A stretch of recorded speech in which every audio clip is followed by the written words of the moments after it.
Okay, now we want to introduce and bring up Dr. Ron Daniels, who's going to give us a presentation, um, which is going to start right now. It won't last very long, but I want you to hear this dynamic speaker most of us know, Dr. Ron Daniels. All right, here's the man. He's been back and forth here in Atlanta doing a lot of work in reparations with the National Reparation Coalition. And with the, I know I had an opportunity to go to Baltimore, was it 2 years ago? Is he ready to come back, right? You do it every 2 years? So when is the next one? Is it this coming 2025? Oh, that's a hard project, so I don't know what we're going to get. Okay, all right. All right, I'm gonna give you the mic so you can take us into your music. Well, thank you very much. Well, again, as Nibadi, my longtime friend, indicates, that my name is Dr. Ron Daniels. I am president of the Institute of the Black World 21st Century and convener of the National African American Reparations Commission. Also bring greetings today from the Rainbow Push Coalition. One of the places that I initially met Nibadi was through our work on the 1988 Jackson for President campaign. So I happened to be coming this way, asking for some R&R, and Lee asked me would I come and say a few words today, and of course I was quite willing to do so. And want to just first of all acknowledge him, Nana, dear beloved sister Nana Bantu, who has been under struggle for many, many years, out here working on reparations and many other projects. And even though he's not here, we put it in the air anyway. Ambassador Joe Beasley, who is a dear beloved friend, someone who is ambassador to the whole black world. Anybody who knows anything about Atlanta knows about Ambassador Joe Beasley.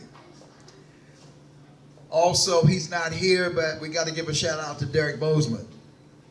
Derek Bozeman is the person who, working with our local committee, helped to rescue the land on the Chattahoochee Brick Company, to save it so that it could be utilized. That land where so many of our ancestors are buried beneath the soil. So we just want to give him a shout out. He is one of the great radio activists that are out here, and we always ought to support them. And of course, also later on coming maybe Dr. Denise Mitchum. She is a friend of the New Black Wall Street. I know she'll be coming at some point because she and I are going to do a little sit down while she's here. I want to call her out. And of course, I have a cousin who showed up, and I'm glad he did because I've been trying to tell Nibadi at this stage of my life, we have to record. We have to record no matter how many people are here. It doesn't matter to me at one level. Because what I'm saying, I'm going to make the same presentation if it was 1,000 people here. And I'm not going to make it shorter than I would have made it just because there's only a few people here. Because what I have to say, I think, is something that hopefully is helpful. And this, what the young people have told me, you have to record it. Because you got to put it up on YouTube and all these other platforms. So I have a cousin here that I haven't seen in 20 years, or maybe more. He is the son of my first cousin, Clyde Williams, and he was like my big brother. Clyde Williams was growing up, and this is his son, Chris, who lives here in Atlanta. And he knows about Black Wall Street, so he has heard about it, and so he came out. So I'm glad he's here to recording, because otherwise there would be no recording, and that's not a good thing. But mentally, whether it's the healer, the meditation person, we have to record our stuff and make sure that it lives beyond whomever is in the room. And then I have to say from the beginning that I'm here in part because of our ancestor, Bill Lucester Allen. because this is his vision. The new Black Wall Street is his vision. And it's a good thing that it's his vision, because it is good to have people who have wealth, who have resources, who have decided to say, and I'm going to talk about this more, to be of the race and for the race. Because we have some people out here who are, they become multi-millionaires, some of them billionaires. And yet they are just of the race. They are cosmetically black. And we know that not all skin folks are kin folks by now. But Bill Lucester Allen had a vision. He said if the Greenwood district of Tulsa was destroyed and the new Black Wall Street, or the Black Wall Street originally was destroyed, it's a wound in the soul of Black America. He said, why not recreate a facsimile of it? And that's what this represents. And so his spirit is here. It should always be called when we do libation, because of the incredible contributions that he made. We honored him at the State of the Black World Conference with a Legacy Award, as anybody can attest, because of that. I regret not having an opportunity to see him before he passed. But what is more important is that we must work not to see that the new Black Wall Street passes. That becomes really a tribute not only to him, but for all of our sisters and brothers who have labored in the Benju like him.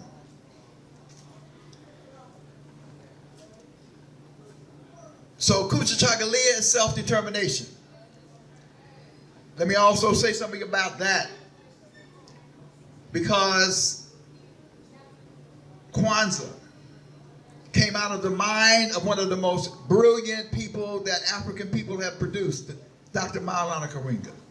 He is a multi-genius, Dr. Maulana Karenga. But Kwanzaa would not have been possible without one of the principles. Let me say that again. Kwanzaa would not have been possible. It would not have been realized. It would not have developed had it not been for one of the most important principles. And that principle is Ujima, collective work and responsibility. Why do I say that? Because if we had just heard about it and said, it's just been another idea. See, the idea, the importance of vision is that vision has to connect with the people. And when it connects with the people, we actualize the vision. If we had just sat around and done nothing, it would just be another idea. So it's one of the great triumphs, my sister. It's one of the great triumphs of the nationalist Pan-Africanist movement. That is a victory that we achieved out of the mind of Dr. Maulana Karenga. So I just want to say that. And it ain't but a few, but y'all can clap on that. Y'all can still clap. Y'all can still say, some gratitude in the way. So, you can get into it, right? Now, Dr. Maulana Karenga discussed Kuchachagalia. And as I move through this in the next X numbers of minutes, if we're talking about Kuchachagalia, we have to talk about Haiti. And as I was talking to Nibadi, and Nibadi has been to Haiti with me, and he was telling me, he said, there's a brother, and I saw the brother over in the corner. He said, there's a brother here who's the author of the book, The Irritated Genie. I said, no, he ain't the author of the book. He may have the book, but he ain't the author of the book. Why? Because I know Haiti. And it is Dr. Jacob Carruthers is the author of the book, The Irritated Genie. And he has the book over there, and y'all should get a copy of it. Because Haiti, self-determination for Haiti is very important. We all owe a debt of Haiti. This country owes a debt to Haiti. I won't go into all the entirety of it today, but Haiti now is in a very profound crisis.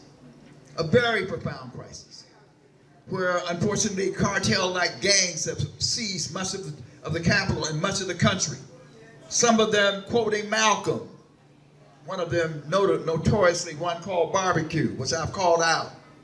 And I called him out because I'm saying you need to stop quoting Malcolm and act like Malcolm. Malcolm was one of those brothers too who was like just some little petty stuff, nothing serious, but nonetheless he was a petty little criminal. But he changed his behavior from being a petty criminal to a liberator of black people. So if you're going to be a gang leader, act like Malcolm. Help the people, work for the people, liberate the people.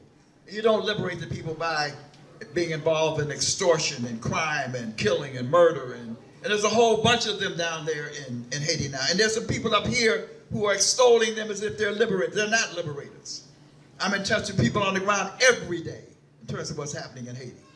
The most recent atrocity was the slaughter of 184 elders by one of these criminal enterprises. And so we have to pray for Haiti and work to in fact see that Haiti at some point in history is able to reach its full potential. So on this coming January the 11th at Rainbow Push, we're having another Haitian Independence Day, and we'll be acting strongly to push the Biden administration. May not happen, but we're gonna push it. If you can give aid to Ukraine, why not Haiti? Because right now what Haiti needs is emergency assistance, emergency military assistance and humanitarian assistance so they can in fact take on the gangs and push them back. And let me just explain what I mean by that, because we're not talking about some wild shoot up in which people just go in with blazing guns. We're not talking about that. But we are talking about the fact that people have to in fact put the guns down. And those who put the guns down will have an opportunity to share a new role, because they can also be the people who are delivering social and economic benefits to their community. And that's what should happen in Haiti. Even though those who have been at the commanding heights of commanding and being in charge of the rape, and the rape is serious, the rape of our women is unconscionable and unforgivable. They have to spend a little time away until they confess, repent, and then they could be welcomed back at some point. So again, this is not about going in with guns blazing. This is about moving to see that Haiti, the first black republic, the first black republic, the first black republic, in fact has the opportunity to fulfill itself, because we have yet to see the conclusion of the Haitian Revolution. So just needed to get that out of the way. Now, I talked to Nibadi about what I call the reparations revolution. And my sister Nanabatu knows that this is a reparations revolution, because she knows and knew Queen Mother Moore and all of the sisters and brothers who came up through NCOBRA, who helped lead the struggle as a legacy organization. I was personally mentored by Queen Mother Moore, who was the modern matriarch of the reparations movement. But it goes back to Nanny House. It goes all the way back to all the people, John Conyers, who worked so hard, and Sheila Jackson Lee. So reparations, Google her, and Kichi Taifa, she said that reparations is on fire. And reparations is on fire. People who never ever believed that reparations was possible know that reparations is now possible, because it's being achieved all across the country. Evanston, Illinois is a good example. Now city after city after city is coming on board. We were this close, and we had hoped that Biden would have an Emancipation Proclamation moment and enact H.R. 40 by executive order. Now, it would not have lasted, because the orange man would have rejected it. He would have rescinded it. But that's okay. Biden should have been bold enough to do it anyway. The rescission would have been important, because it might have convinced some of the people who somehow saw in the orange man a hero, and they're liberated, that he ain't that. It would have revealed who he really is. So we're still hoping, still pushing, still putting pressure on Biden to act. And he has done some good things. There are a whole lot of people who have gotten their sentences commuted, more than anybody in history. This whole notion that he has done, I mean, there's a whole story that needs to be told that has not been told, in terms of the record on the black agenda of Joe Biden. Joe Biden, the most consequential president of the United States, in the same spirit of FDR and Lyndon Baines Johnson, right? And I'll stand toe-to-toe with anybody on that proposition. In terms of things that benefit black people, the problem is that we have this issue of people not talking about what it is they do and what they have done and how they've done it. And so there was all ample reason, in fact, to be in a situation to make sure that in this moment of grave danger, that people did not sit it out, did not like stay home and say, we don't understand, no difference between the parties, all of those things.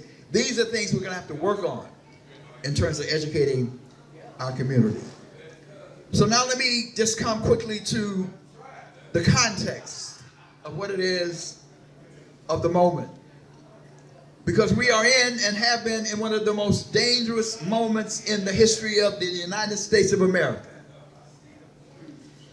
It was, I think, one of the directors of the Urban League who once said, Vernon Jordan, he said, when white America gets a cold, black America gets pneumonia. So if America is in danger, black people are in danger. And so what we saw and what we have facing in these terms are terms that certainly nationalists and Pan-Africanists ought to be familiar with. Is a prospect of fascism. The prospect of fascism. And fascism ain't so bad at one level, because as they said, under Mussolini in Italy, the trains were on time. So we have people saying, well, you know, we got the prices are too high, and we want this and that and the other and so forth. I mean, so all this other stuff doesn't matter. We just want the trains to run on time. Well, the trains may run on time and your freedom will be completely obliterated under someone who's a billionaire, who needs the Academy Award of the Millennium because he fooled a hell of a lot of people in terms of who he is and what he represents. And so we're looking at a situation right now where we have now in the White House, soon to be in the White House, the Orange Man, aka Agent Orange, who will control the Supreme Court of the United States of America. Some people don't understand what that's all about, but you should. Cannot be a serious activist if you don't understand the nature of the judicial branch of government. Because what that means is the judicial branch of government makes decisions about what happens in the executive branch and decisions about what happens in the legislative branch. We have to understand that. We have to be knowledgeable about these things. I'll tell you who was knowledgeable about it. Not only was Dr. King knowledgeable about it, El-Haj Malik El-Shabazz was knowledgeable about all these things because he studied. He was serious. We have a lot of people who are like really revolutionary rhetoricians. But rhetoric in and of itself and by itself is not sufficient. You have to be knowledgeable. And by the way, ignorance is not bliss, it is catastrophic. And I don't say that negatively because for whatever challenges we face, my job, my task is to help, to educate, to reach out, to try to engage people better than we have done before because a whole lot of people didn't know what was going on in terms of this most recent election. But it is here now. You all know John Henry Clark, of course. What did John Henry Clark say? He said that white nationalism is the enemy of black nationalism. Well, who do you think these people are who have now ascended? If you just look at television, look at the reports. The people who have ascended to power are largely white nationalists, white superiorists, racists, who are non-voters, by the way. They got their butts up off the couch because they found somebody who represents their ideology. And they came in by the hundreds of thousands, if not millions. I kept telling people over and over again, the biggest political party in America is not the Democrats, it's not the Republicans, it's non-voters. 10 million less people voted in this election than the last election. Now, what does that mean? Those who vote have power disproportionate to their numbers.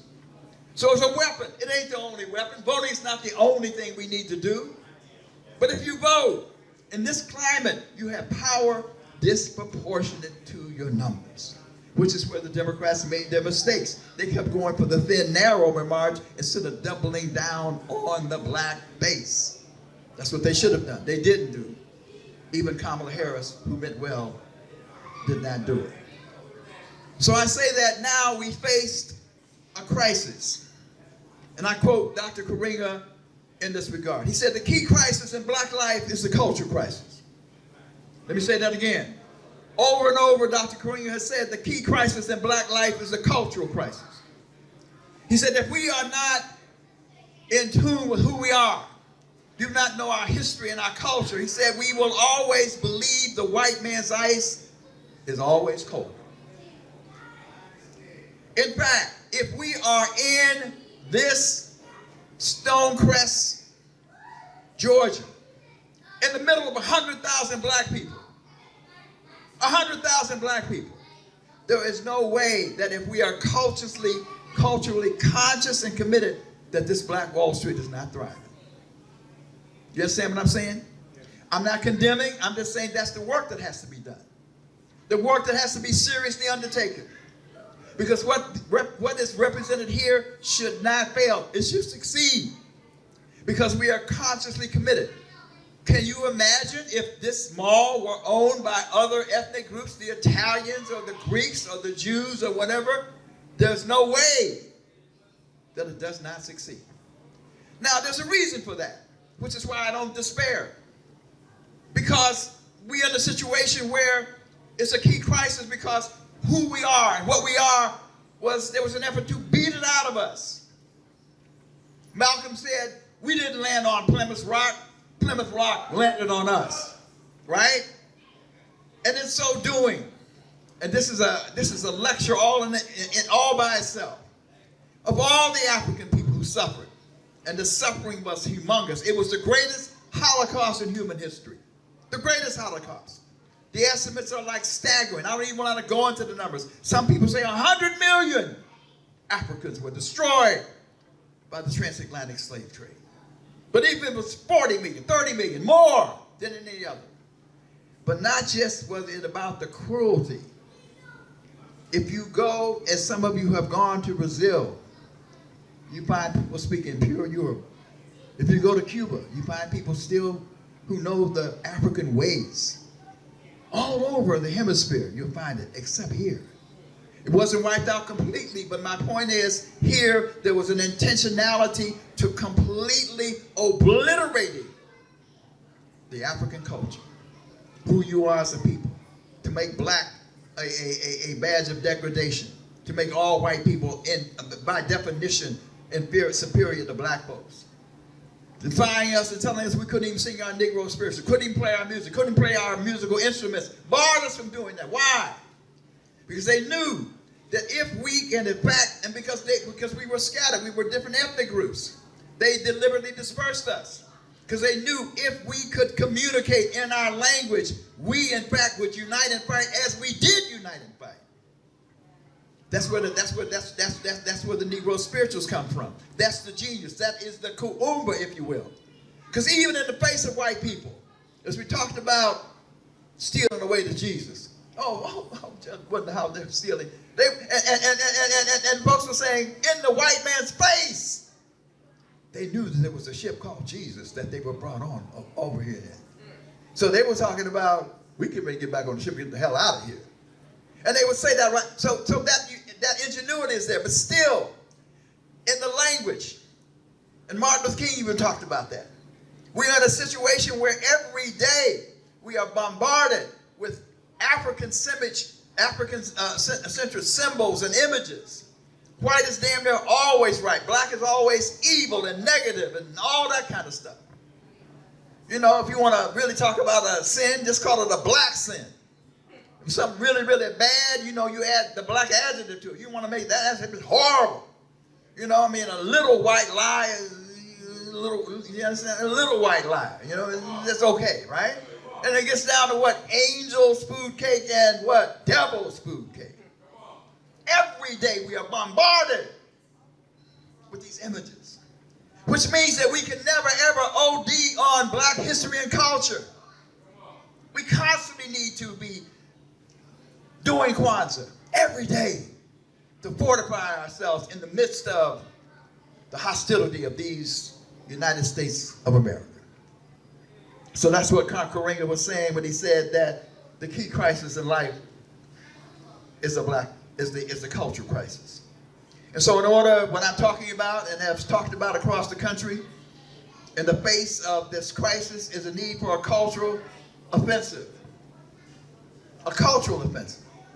To educate our people over and over again about who we are so that we will in fact be supporting black businesses, black educational institutions, black enterprises. We'll be in a position to do what Malcolm said. He said that black nationalism only means that we will control the economics and politics of our community and social life of our communities.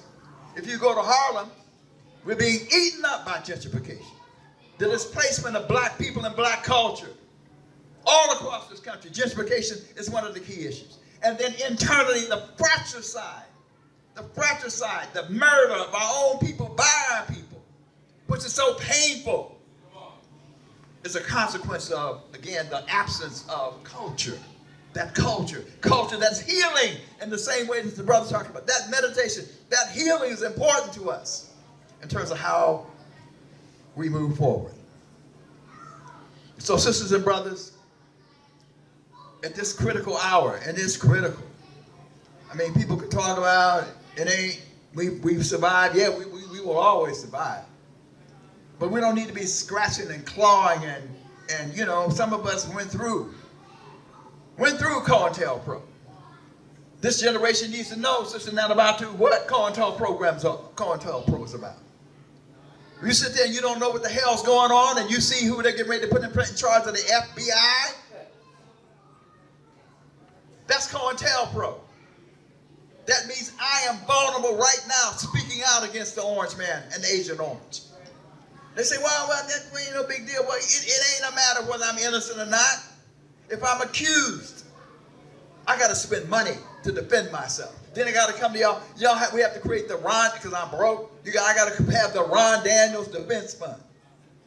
The anxiety.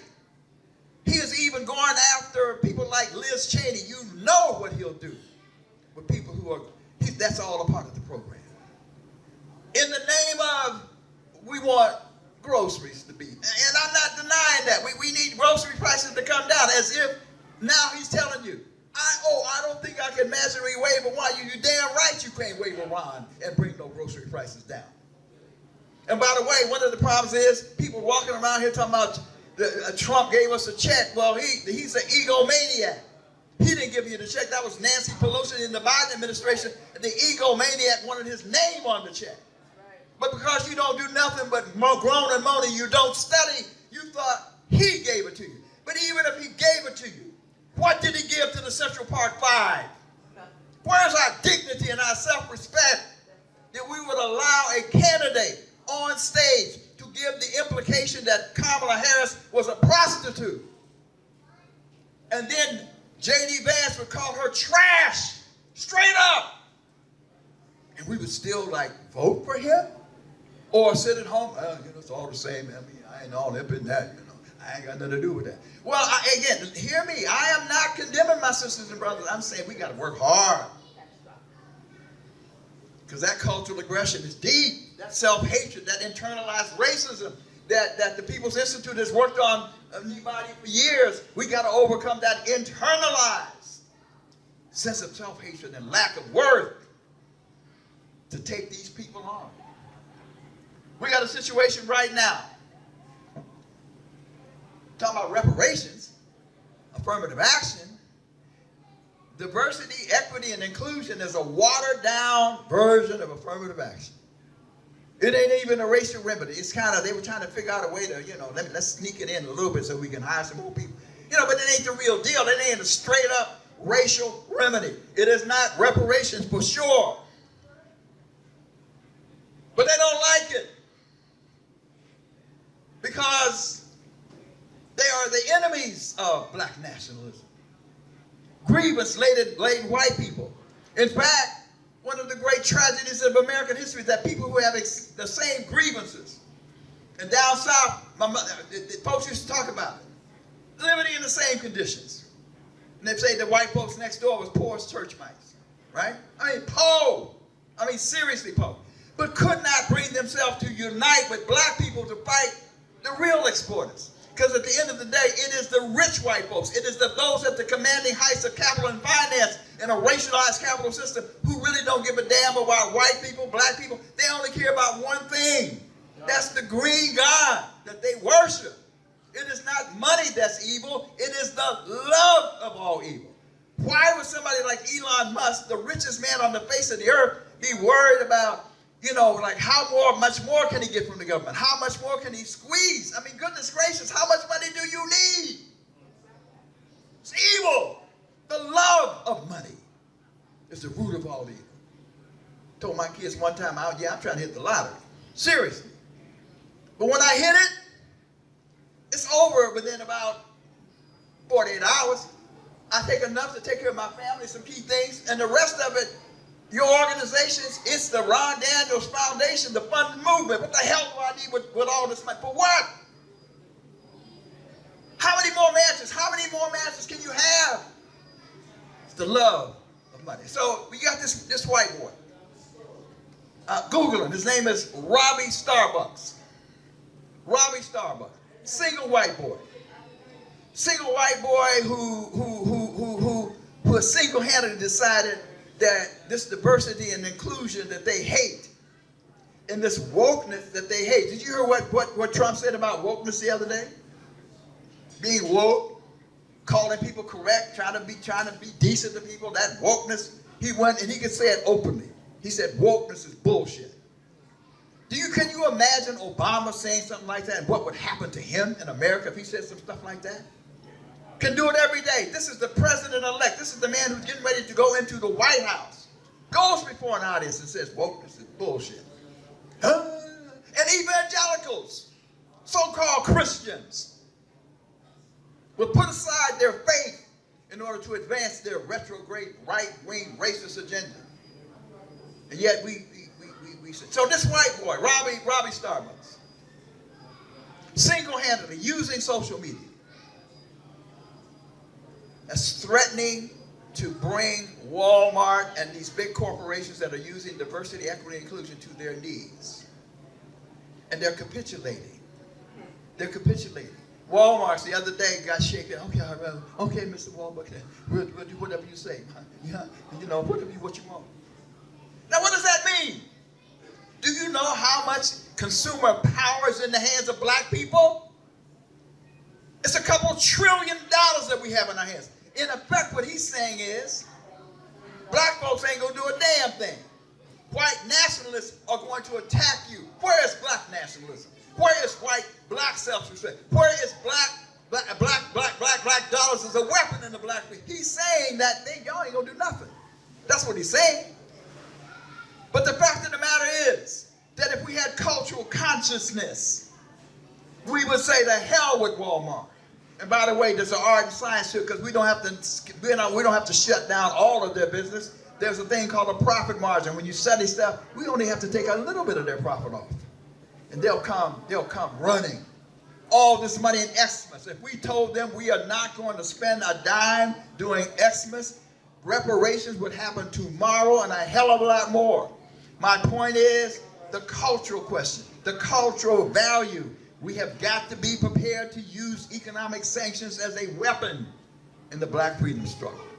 And if we bust one corporation, the rest of them will be easy to negotiate with. So sisters and brothers, as I close, the issue becomes one of pride. It becomes one of self-respect.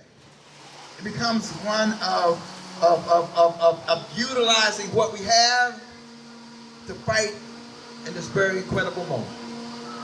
I've issued a call. If you go to the website, ibw21.org, ibw21.org, if you go to that website, ibw21.org, you will see a national town hall meeting that we conducted on November 14th at the historic Presbyterian, New York Avenue Presbyterian Church in Washington, D.C. I issued a call to action. And among other things, I called upon our black leadership to have an emergency summit. To our black sheep leaders to exercise operational unity. And so far it's been like they're on Sominex. Ain't nothing happening. In disarray. Not acting. And what I said to one of them is not only do we need to call for it, tell black America what's happening with our black leadership.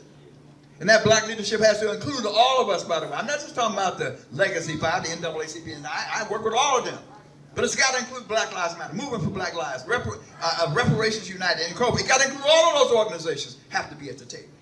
All of us in the united front in this battle have to be working together because that's what Malcolm talked about. That's what Kwame Ture talked about. A operational unity, a united front is critical in this moment. And we don't have one. We got leaders all over the map, everywhere. And in the elections, Lord have mercy, we have no political process. It's what the phenomenon of what I call the pop-up Negro. A seat comes over and every Negro in the world wants to pop up and go to Washington, or pop up and be in city council, or pop up and be on the board of education. And meanwhile, there's somebody laying back in the cut, usually a Caucasian, waiting for all of you to pop up and take their little slip and do what?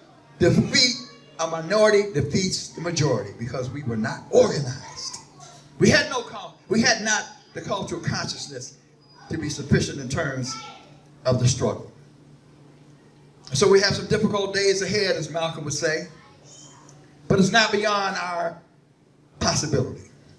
As long as we understand that the key crisis in black life is the cultural crisis, as long as we understand that our black dollars are a weapon in the black freedom struggle, that we could in fact march on ballot boxes and have disproportionate power, has nothing to do with loving the Democrats or loving the Republicans. In fact, there's a new scene out there now. You need to Google it. It's called the Working Families Party. The Working Families Party. The Working Families Party, headed by a young brother called Maurice Mitchell. Google it. We have a new way now. Reverend Graydon Hagner, whom I love dearly at the town hall meeting, everybody roared. He said, "Screw the Democrats, screw the Republicans." All right, we do that, but you got to love somebody.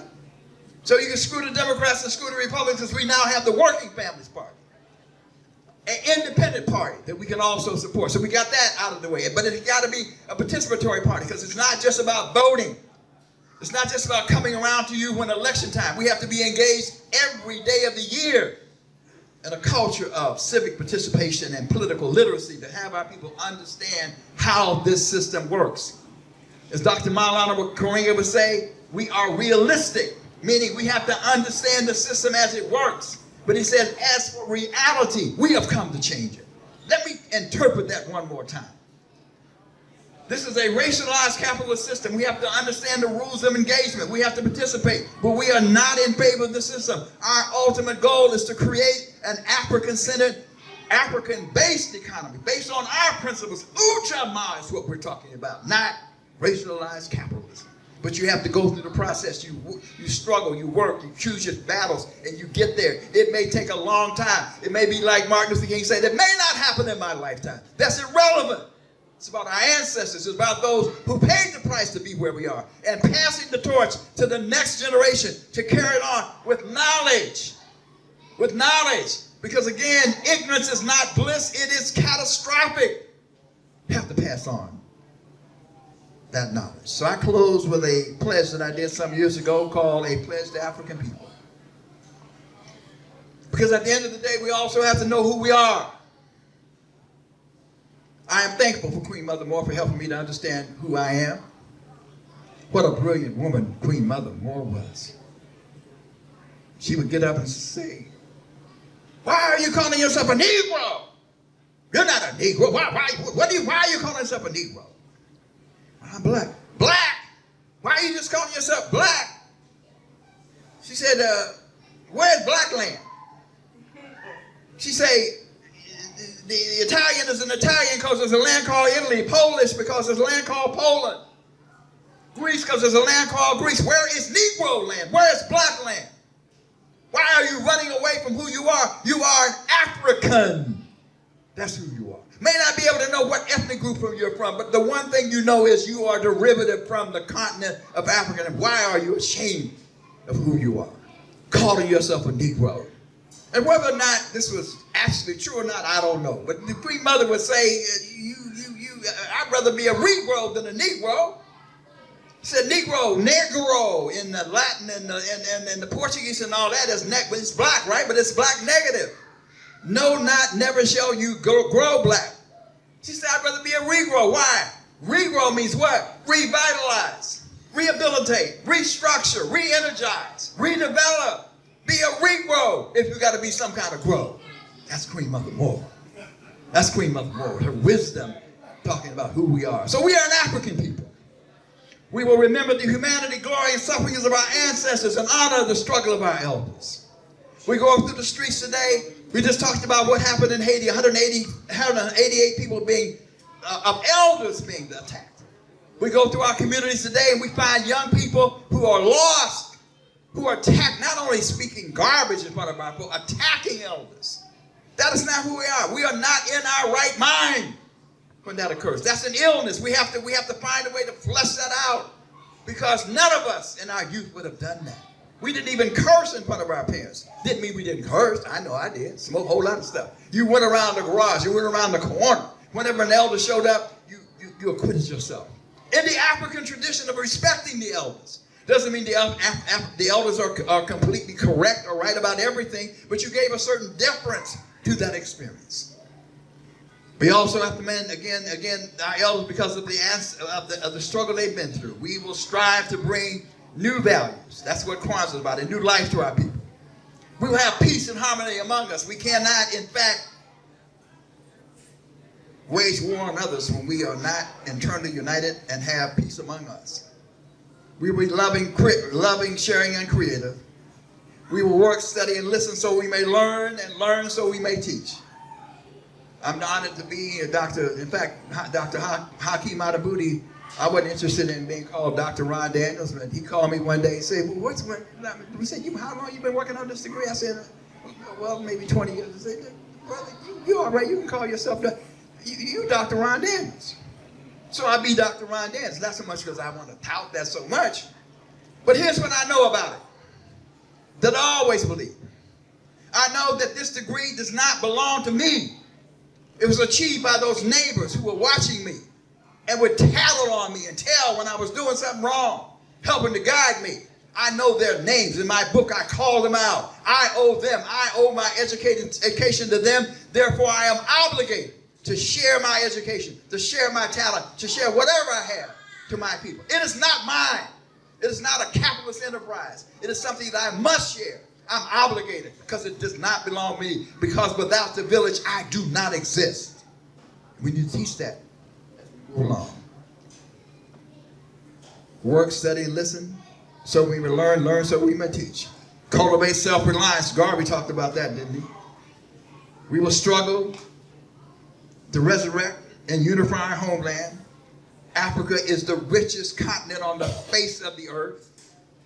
Du Bois talked about it, the richest continent on the face of the earth. There is no way, except for our backwardness, that anybody in Nigeria should be suffering, or in Ghana or anywhere else, and that other people should be controlling our continent. It should not be happening. We'll struggle to resurrect and unify our homeland. We will raise many children for our nation. Which does that mean we're not asking our sisters to have babies for the sake of having babies? That's not what we're talking about. We're saying there should be no motherless children, no fatherless children. That's the way it used to be in the village, right? If there was a sister struggling, we help to collectively raise the child. And if a brother is struggling, collectively otherwise, we ought to collectively be working to in fact raise our children. We will have discipline, patience, devotion, and courage. We will live as models to provide new directions for our people. On this day of Kuchakagalia, we declare we will be free and self-determining to name ourselves, define ourselves. We have that right. We are the ones who must determine who we are and how we move forward. And so we say we are an African people. Those who in fact created the pyramids, those who in fact produced the world's first multi-genius, those who were in fact practicing medicine 3,000 years before that other guy was ever heard of. That's us, right? We are the great givers of life and civilization, mathematics, science, all of these things came out of the loins of Africa. In fact, all human beings came out of Africa. So we are all connected in that sense. We are the beginning and the beginning, the Alpha and the Omega. We are an African people. And together, we will win. Together, we will win. As Garvey would say, up you mighty race. Up you mighty race. Up you mighty race. You can accomplish what you will. Appreciate y'all listening. Thank you very much.